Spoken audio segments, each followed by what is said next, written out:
Assalamualaikum warahmatullahi wabarakatuh, pemirsa Sinpo TV dimanapun Anda berada. Bagaimana kabarnya Anda hari ini?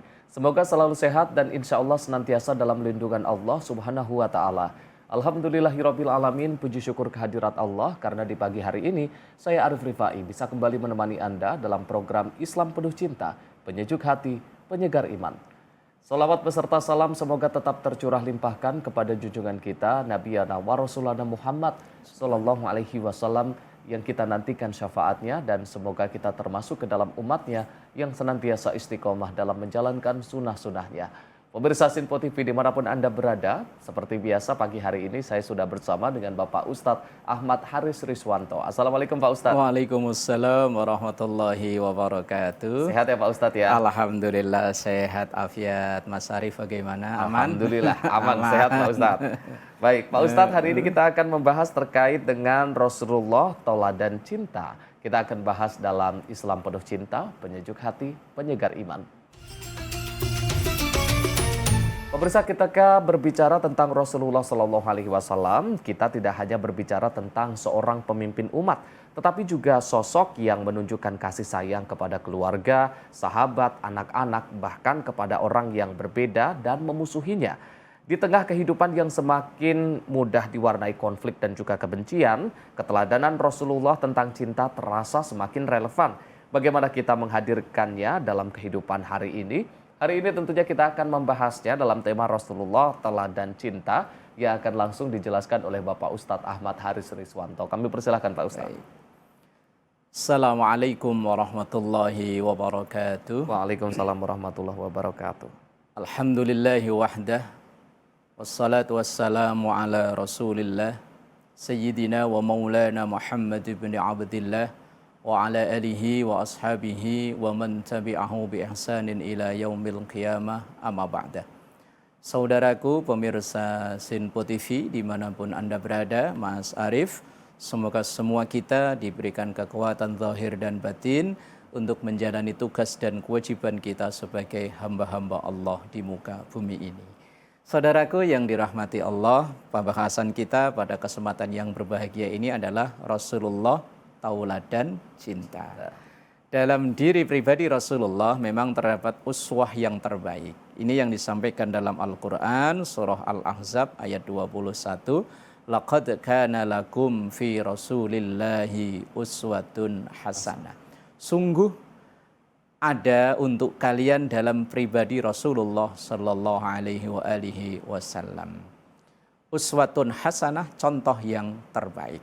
Baik dari sisi kemanusiaannya secara pribadi sebagai seorang hamba Allah, sebagai seorang suami, sebagai seorang kepala keluarga, sebagai seorang pendidik dan lain sebagainya. Dan memang akhlak Rasulullah ini dipuji oleh Allah dalam Al-Quran, wa innaka la'ala khuluqin azim. Dan sungguh engkau Muhammad berada dalam akhlak yang istimewa luar biasa. Aisyah radhiyallahu anha sebagai istri Rasulullah ketika ditanya bagaimana akhlak Rasulullah, jawaban Aisyah dalam hadis riwayat Ahmad, beliau sampaikan kana khuluquhul Quran. Akhlak Rasulullah itulah Quran. Maka Rasulullah itu ya penggambaran Al-Quran atau penjabaran Al-Quran secara nyata. Kemudian apa yang bisa kita teladani dari Rasulullah Sallallahu Alaihi Wasallam? Paling tidak ada dua sisi garis besar yang bisa kita ambil. Rasulullah sebagai seorang hamba Allah dan sebagai seorang sesama umat manusia. Yang pertama yaitu atau akhlak yang kita contoh dari Rasulullah adalah akhlak kepada Tuhannya, yaitu akhlak kepada Allah Subhanahu wa Ta'ala. Betapa pengabdian kepada Allah oleh Rasulullah itu luar biasa. Dalam hadis ini banyak diriwayatkan dalam kitab-kitab hadis. Rasulullah Shallallahu Alaihi Wasallam itu satu hari ketika beliau sholat malam disaksikan oleh Aisyah. Bahkan ada riwayat itu ketika Rasulullah sholat itu berdiri, Aisyah itu menyelonjorkan kakinya di tempat sujud Rasulullah. Tapi ketika Rasulullah mau sujud, Aisyah menarik kakinya. Terus itu dilakukan sampai menjelang waktu sahur. Kemudian ketika Rasulullah menyelesaikan sholatnya itu, Aisyah bertanya, "Ya Rasulullah, bukankah engkau ini termasuk hamba yang dijamin diampuni dosa-dosanya atau kekeliruannya oleh Allah, atau bahkan terjaga dari tidak melakukan kesalahan. Tapi kenapa ibadahmu kok seperti itu, seakan-akan orang yang belum dapat ampunan? Jawaban Rasulullah Shallallahu Alaihi Wasallam, ini sebagai bentuk syukur saya kepada Allah. Afala akun abdan syakura. Apakah saya tidak senang kalau saya ini dijamin ampunan oleh Allah? Maka wujud kesenangan itu, wujud kecintaan itu saya wujudkan dengan pengabdian beribadah yang seperti itu. Kemudian ada kesaksian dari seorang sahabat. Beliau pernah satu hari itu ngikuti sholat malamnya Rasulullah Shallallahu Alaihi Wasallam. Di rakaat yang pertama terdengar oleh sahabat yang mengikuti itu tadi, Rasulullah membaca surah Al-Baqarah. Dipikir oleh sahabat yang mendengar, paling nanti 100 ayat juga rukuk, ternyata enggak. Sampai selesai. Betapa 3 juz dibaca dalam satu rakaat. Pikir sahabat yang ngikuti tadi, ini rukuk, ternyata enggak.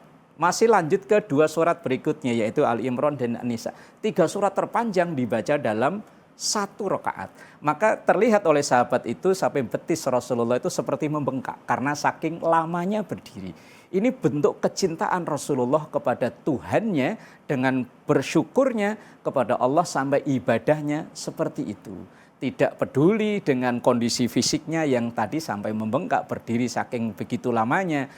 Yang tadi riwayat yang sebelumnya sampai dalam tanda kutip digoda oleh istrinya, enggak tergoda sama sekali. Ini sebagai contoh cinta seorang hamba kepada Tuhannya, yaitu cintanya Rasulullah Shallallahu Alaihi Wasallam kepada Allah Subhanahu Wa Taala. Maka pantaslah kalau akhlaknya dipuji dalam Al-Quran tadi, wa innaka la'ala khuluqin azim. Kemudian yang kedua, yaitu contoh akhlak sebagai seorang pribadi Rasulullah Shallallahu Alaihi Wasallam. Lah, pribadi Rasulullah itu kan perannya berbeda-beda. Ada perannya sebagai seorang suami. Maka ini patut untuk menjadi pelajaran kita para suami ini, para pemirsa Sinpo TV. Jangan sampai kita sebagai seorang suami semena-mena, kalau bahasa orang Jawa sak karpe dewe, semaunya sendiri, mentang-mentang suami, mentang-mentang yang mencari nafkah dan lain sebagainya, kemudian di rumah berperan bak raja, tinggal nunjuk. Apakah itu yang dicontohkan Rasulullah? Ternyata enggak, Mas Arief. Ini sebagai kita, sebagai para laki-laki ini. Ini ditulis oleh Imam Abu Ja'far Al-Barzanji. Dalam Al-Barzanji itu ada satu bait sebelum terakhir doa, itu ada pasal yang menyampaikan tentang bagaimana akhlak Rasulullah keseharian di keluarganya tentunya. Wa kana sallallahu alaihi wasallam adalah pribadi Rasulullah itu syadidul haya. Beliau itu sangat pemalu. Kemudian wat tawadu, beliau itu sangat tawadu. Bukan mentang-mentang seorang pemimpin tinggal nunjuk, enggak. Bentuk tawadulnya apa? Yakhsifu na'lahu. Beliau itu kalau mau bepergian atau setelah bepergian, beliau itu enggak sungkan membereskan alas kakinya, sepatunya, sendalnya. Jadi kalau nyampe rumah mungkin ya diberesin, ditaruh di tempatnya. Sebelum berangkat kalau mungkin kotor ya dicuci sendiri. Ini pribadinya Rasulullah SAW. Lah para suami sekarang seperti apa? Ini kadang pulang kantor, pulang kerja sepatu asal main taruh aja. Kotor apa sebodoh amat. Lihat istrinya sibuknya luar biasa, bodoh amat. Kayaknya mentang-mentang dia yang cari nafkah. Padahal kalau niru akhlak Rasulullah kan enggak seperti itu. Kemudian wayar saubahu. Beliau itu juga beresin bajunya sendiri. Ya mungkin kalau sekarang ya, kalau kotor dicuci sendiri, mungkin nanti digosok sendiri, kalau perlu di laundry sendiri. Itu Rasulullah SAW. Padahal beliau itu di rumah ada istri, ada pembantu. Seandainya beliau tinggal nunjuk kan bisa. Tetapi tidak. Selama beliau bisa mengerjakan, kerjakan sendiri. Kemudian wayahlu busyatahu. Beliau itu memerah kambing sendiri untuk susunya diminum. Kalau bahasa kita mau pulang kerja, mau berangkat kerja, pengen ngopi, bikin sendiri.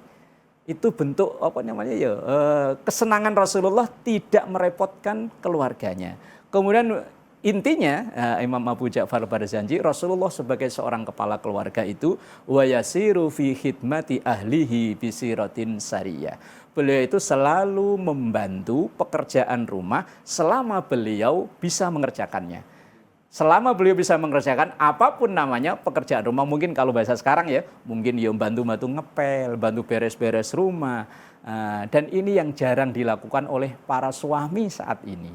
Ini bisa kita lihat kadang para suami itu pokoknya dia tugasnya cuma satu, hanya nyari nafkah tok.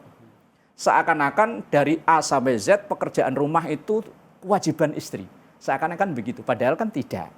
Kalau mau nyontoh Rasulullah Sallallahu Alaihi Wasallam, para suami, para pemirsa Sinpo TV, yang dilakukan oleh Rasulullah tidak sungkan beliau untuk membantu menyelesaikan pekerjaan rumah.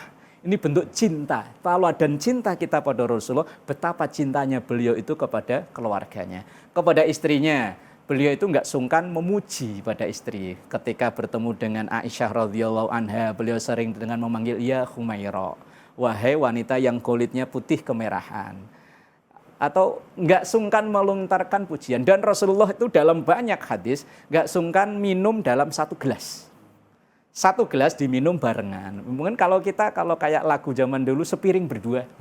Kemesraan Rasulullah. Nah, kalau dulu ada lagu itu berlari-lari apa itu gimana saya nggak bisa apa lagunya. Itu Rasulullah nggak sungkan lomba lari-larian dengan istrinya, main-main dengan istrinya. Ini sebagai bentuk kecintaan pada Rasulullah Sallallahu Alaihi Wasallam. Jangan dikira Rasulullah itu pribadi yang serius, hanya pokoknya menyampaikan dakwah ini enggak. Tapi di rumah beliau ya tadi, bahkan terhadap anak-anak.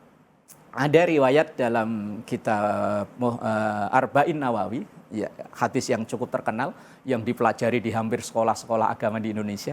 Itu Rasulullah sering naik kuda atau naik itu ketemu anak kecil diboncengin, kadang dipangku di belakang, kadang di belakang.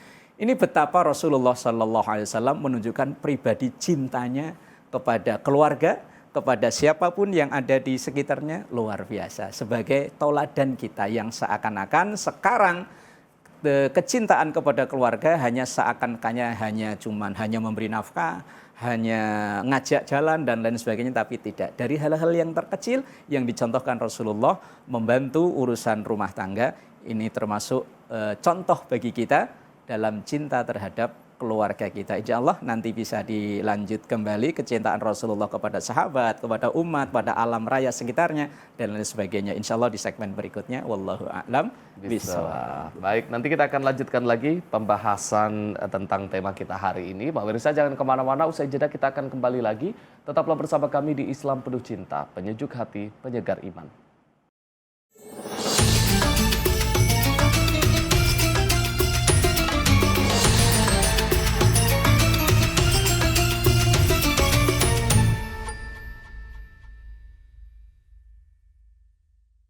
Pemirsa, Anda kembali menyaksikan Islam Penuh Cinta, penyejuk hati, penyegar iman. Masih membahas tema kita pada hari ini terkait dengan Rasulullah, tauladan cinta.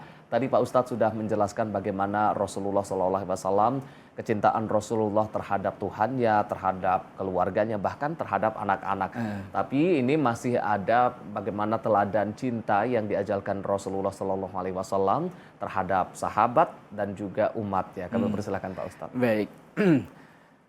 Saudaraku yang dimuliakan Allah, para pemirsa Sinpo TV dimanapun berada, Mas Arief tadi udah ada beberapa poin teladan cinta dari Rasulullah, cinta kepada Tuhannya, kepada Allah, begitu luar biasa ibadahnya. Kemudian teladan cinta kepada keluarganya, sebagai Rasulullah, sebagai seorang kepala keluarga, sebagai seorang suami. Juga kecintaan Rasulullah, perhatian Rasulullah kepada anak-anak. Dengan panggilan-panggilan yang kalau sekarang ya anakku sayang dan lain sebagainya. Lalu bagaimana dengan para sahabat? Rasulullah itu punya perhatian khusus terhadap para sahabatnya. Wabil khusus sahabat yang kalau bahasa sekarang mungkin tunawisma, yang kebetulan tidak punya tempat tinggal sendiri. Itu Rasulullah membangunkan tempat khusus dan mereka disebutkan dengan kaum sufah. Kaum sufa itu orang yang berselimut tebal, yang tidak punya tempat tinggal, tidak punya kamar pribadi. Itu Rasulullah sampai perhatiannya yaitu membangunkan tempat khusus di samping Masjid Nabawi. Nah, kalau sekarang udah dipugar semua, kalau dulu itu menjadi tempat istirahatnya para sahabat yang memang nggak punya tempat tinggal. Kemudian untuk makan sehari-hari, beliau kemudian memintakan atau memerintahkan kepada sahabat-sahabat yang kebetulan ekonominya bagus seperti Utsman bin Affan, Abdurrahman bin Auf dan lain sebagainya untuk memberikan donasi pada sahabat-sahabat yang tadi itu, yang tunawisma. Ini bentuk perhatiannya Rasulullah pada para sahabatnya. Ketika ada yang sakit, beliaulah orang yang pertama menjenguk. Ketika ada yang bermasalah, beliau yang pertama membantu mengurai masalah itu. Ini bentuk kecintaan Rasulullah kepada sahabatnya. Perhatiannya luar biasa. Bahasa kita Rasulullah seorang pemimpin yang selalu turun gunung. selalu belusuan kemana-mana melihat bagaimana kondisi sahabatnya. Ini bukan hanya berlaku yang sahabat yang dalam status sahabat, tapi semua umat yang ada saat itu mendapatkan perhatian dari Rasulullah Shallallahu Alaihi Wasallam sampai-sampai kepada pembenci beliau. Kalau bahasa sekarang apa haters, sampai hatersnya pun beliau perhatian. Itu ada riwayat ini sangat masyhur ya. Itu ada seorang yang pekerjaannya meminta-minta, pengemis lah. Dia itu ada di depan gerbang pasar, setiap hari berteriak-teriak menjelekkan Rasulullah. Padahal beliau ini dalam keadaan tidak bisa melihat, apa namanya itu, buta. Dalam keadaan buta, nggak tahu Muhammad itu orangnya yang mana, nggak tahu. Tapi setiap hari dia berteriak-teriak Muhammad itu A, B, C dengan sebutan yang nggak pantas semuanya. Tapi Rasulullah tuh setiap lewat ke situ, beliau selalu membawa makanan. Orang itu datang diberi makanan, bukan hanya diberi, tapi disuapin. Disuapin terus sehari, 2 hari, sampai Rasulullah wafat. Kemudian kebiasaan itu diketahui oleh Abu Bakar As-Siddiq. Kemudian Abu Bakar As-Siddiq menggantikannya dengan membelikan makanan, dengan terus mendengar orang buta itu mencaci-caci Rasulullah SAW. Ketika disuapin, pengemis ini berasa, loh kok beda. Kemarin tangannya itu lebih lembut, cara nyuapinya lembut, kok ini agak kasar. Kamu siapa? Dia kemudian menjawab, saya Abu Bakar. Loh berarti kamu sahabatnya Muhammad, mertuanya Muhammad? Iya. Terus kemarin-kemarin yang nyuapin siapa? Ya itu orang yang kamu maki tiap hari. Rasulullah SAW. Coba itu terjadi di kita. Kita sering membantu, memberikan donasi kepada seseorang, lah malah orang itu jelek-jelekin kita. Enaknya kan kita bales. Tapi Rasulullah betapa sayangnya beliau kepada umat, bukan hanya para sahabat. Kalau sahabat itu kan orang yang sudah beriman saat itu. Tapi kalau yang belum beriman, itu pun mendapatkan curahan kasih sayang seperti itu, luar biasa. Ini kepada orang yang berbeda dengan Rasulullah, bukan hanya berbeda, orang yang mencaci maki setiap hari. Lalu kepada alam semesta gimana? Rasulullah Shallallahu Alaihi Wasallam setiap akan memberangkatkan pasukan perang, itu beliau selalu berpesan, di antaranya jangan mengganggu tempat ibadah. Jangan mengganggu wanita, jangan mengganggu anak, jangan mengganggu rakyat sipil yang tidak ikut berperang, dan jangan merusak alam. Itu pesan Rasulullah Shallallahu Alaihi Wasallam. Jangan merusak alam. Ini bentuk tauladan cinta Rasulullah kepada alam semesta ini. Nah sekarang kita ini ngaku sebagai umat Rasulullah, masang banner gede-gedean kebersihan sebagian dari iman. Tapi ironinya nggak jauh dari situ, kadang sampah sampai menumpuk menggunung luar biasa. Baru berapa hari lalu Mas Arief, saya itu naik motor sama istri itu tertawa dengan sendirinya. Karena mungkin saking keselnya ada tanah kosong sering buat buang sampah. Kemudian mungkin yang punya tanah itu membuat banner tulisan itu dengan bahasa yang menurut saya nggak pantas. Ya Allah, cabutlah nyawa orang yang membuang sampah di sini. Itu mungkin saking keselnya. Perilaku, saya yakin itu perilaku umat Islam. Perilaku umat Islam kalau sampah dibuang sembarangan seperti ini kan merusak alam. Yang di situ mungkin dulu bisa ditanamin karena sampah plastik dan sebagainya, akhirnya tanam-tanaman mati. Kalau menyumbat akhirnya tadinya banjir dan lain sebagainya. Rasulullah itu ketika mau perang sekalipun pesannya jangan rusak tumbuh-tumbuhan, jangan rusak alam dan lain sebagainya. Itu kecintaan Rasulullah kepada alam semesta ini. Lah, tauladan-tauladan yang diperankan oleh Rasulullah ini semua adalah tauladan cinta dari beliau yang kita sebagai umatnya harus berusaha semaksimal mungkin untuk membuktikan. Saya Islam, pengaku umat Nabi Muhammad, pengikut umat Nabi Muhammad, bukan hanya tentu pengakuan saja. Bukan hanya sekedar omongan saja, kita buktikan.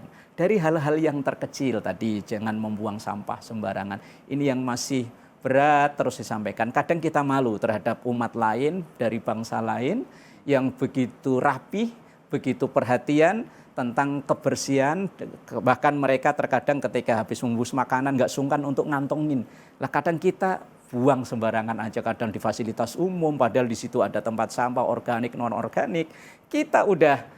Bahkan kita udah apal banget tuh, atau huru syatrul iman, an-nadhafatu minal iman, kebersihan sebagian dari iman. Atau dalam ayat Al-Quran, innallaha yuhibbut tawwabin wa yuhibbul mutatahhirin. Tapi kenyataannya kita ini termasuk umat yang dalam tanda kutip tadi tidak perhatian terhadap alam, berarti kecintaan pada Rasulullah patut untuk dipertanyakan. Kita yang bilangnya pengikut Rasulullah patut untuk dipertanyakan kalau dari hal-hal yang terkecil saja belum bisa kita meniru akhlak Rasulullah sallallahu alaihi wasallam. Begitu Mas Arif. Wallahu a'lam. Baik. Pak Ustadz, ini tadi kan dari apa yang perlu kita teladani dari Rasulullah adalah bagaimana kecintaan beliau terhadap umatnya, bahkan untuk umat-umat yang memusuhi beliau. Nah, kalau kita melihat atau kita bercermin pada kehidupan kita saat ini, ketika ada orang yang mungkin memusuhi kita, itu kan agak susah ya Pak Ustadz. Mungkin kalau kita mengikuti Rasulullah yang tetap berbuat baik kepada orang yang memusuhi kita. Tapi kalau untuk kehidupan seperti saat ini, kalau ada orang yang memusuhi kita, berkata tidak baik kepada kita, apa yang perlu kita lakukan? Mungkin tidak bisa sesempurna Rasulullah itu Pak Ustadz. Iya. Dalam kita menjalani kehidupan ini kan ya ada aja orang yang nggak suka dengan kita kan. Ada orang yang ketidaksukaannya itu kadang langsung diluapkan, kadang ada yang ditahan. Lah, baik yang ditahan maupun yang luapan, ya pertama langkah kita maafkan mereka. Tidak mungkin kita paksa orang untuk semua senang dengan kita. Pasti Rasulullah orang terbaik aja ada yang nggak senang, apalagi kita. Kalau ada yang diluapkan ketidaksukaannya itu, apalagi meluapkannya itu dengan bahasa-bahasa yang tidak pantas. Dalam Islam boleh kita membalas, tapi dengan yang setimpal, dengan yang sepadan. Tapi kalau kita membalas berarti kan ya 11-12 kita sama aja dengan mereka. Memaafkan jauh lebih baik. Dalam Islam itu ajarannya realistis Mas Arif. Kalau disakiti satu, boleh kita membalas satu. Disakiti dua, boleh membalas dua. Tapi yang terbaik memaafkan. Teman, memang ini sesuatu yang tidak mudah Mas Arif. Apalagi yang berat itu ada orang yang dulunya kita tolong, dulunya kita bantu, kita arahkan. Satu saat mungkin dia sejajar dengan kita atau bahkan dia lebih maju selangkah daripada kita, kemudian merendahkan kita, menghina kita. Ini loh yang menahan diri untuk tidak meluapkan, ini yang berat luar biasa. Padahal kita tahu la tubtilu shadaqatikum bil manni wal adza. Jangan kau batalkan sedekahmu. Kita membantu orang, kita mengarahkan orang. Ini kan termasuk sedekah ini. Jangan sampai itu semua angus, hilang tak bernilai ketika kita meluapkan kebencian dengan mengungkit-ungkit itu. Memang ini butuh proses, butuh belajar yang terus nggak mudah. Butuh membimbing hati dan lisan kita untuk bisa mengendalikan diri. Orang yang nggak suka dengan kita itu keniscayaan. Nggak mungkin orang itu semua suka dengan kita, nggak mungkin. Tetapi kita harus bisa memanage mulut dan hati kita untuk bagaimana menyikapinya mereka. Kalau mau membalas silahkan, tapi jangan yang setimpal, jangan berlebihan. Tapi kalau memaafkan itu jauh yang lebih baik. Rasulullah Shallallahu Alaihi Wasallam kalau dihina pribadi, beliau tidak pernah membalas. Disakiti pribadi, nggak pernah membalas. Tapi kalau yang disakiti agamanya, beliau akan bergerak, bertindak. Ini yang dicontohkan oleh Rasul. Begitupun walaupun yang disakiti agamanya, beliau bertindak, tapi juga tidak berlebihan. Kalau di saat perang tadi saya sampaikan, jangan mengganggu yang tidak ada sangkut pautnya. Tidak boleh mengganggu tempat ibadah. Ibadah apa saja. Bukan hanya, pokoknya apa saja dari umat, apa saja dari agama, apa saja. Anak-anak, orang perempuan yang tidak ikut dalam perang atau rakyat sipil dan lingkungan itu tadi. Itu yang diajarkan Rasulullah Sallallahu Alaihi Wasallam. Dalam kita menjalani kehidupan pasti tadi itu ada yang pro dengan kita, ada yang kontra dengan kita, itu keniscayaan, itu kewajaran. Yang penting bagaimana sikap kita dalam menyikapi orang-orang yang tidak suka dengan kita. Kita seharusnya bersyukur Mas Syarif.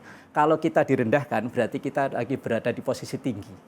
Kalau ada orang membicarakan kita di belakang kita, berarti kita punya wibawa. Nyatanya dia nggak berani berbicara di depan kita. Kalau ada orang yang hasud dengan kita, berarti kita punya prestasi. Kalau kita nggak punya prestasi, apa yang diiriin, apa yang dihasudin? Maka ketika ada yang hasud, ada yang merendahkan, ada yang menghina, kita bersyukur. Berarti ada sesuatu yang istimewa dalam diri kita. Itulah teladan cinta dari Rasulullah Sallallahu Alaihi Wasallam. Wallahu a'lam bishawab. Masya Allah. Terima kasih Pak Ustadz atas penjelasannya. Mudah-mudahan kita bisa meneladani apa yang sudah diajarkan oleh Rasulullah, bagaimana sikap beliau, kecintaan beliau terhadap Allah, terhadap keluarga, sahabat, bahkan umatnya, bahkan kepada alam semesta ini. Dan pemirsa, terima kasih untuk Anda yang sudah menyaksikan kami dari awal hingga akhir. Saya Arif Rifai, mewakili seluruh kru yang bertugas. Mohon maaf apabila ada kesalahan. Billahi taufiq wal hidayah. Wassalamualaikum warahmatullahi wabarakatuh. Astaghfirullahaladzim lakal ma'bud. Bismillahirrahmanirrahim. Rabbana taqabbal minna innaka antas sami'ul alim. Wa tub alaina innaka antat tawwabur rahim. Sallallahu ala sayyidina Muhammad. Walhamdulillahi rabbil alamin. Wassalamualaikum warahmatullahi wabarakatuh. Waalaikumsalam.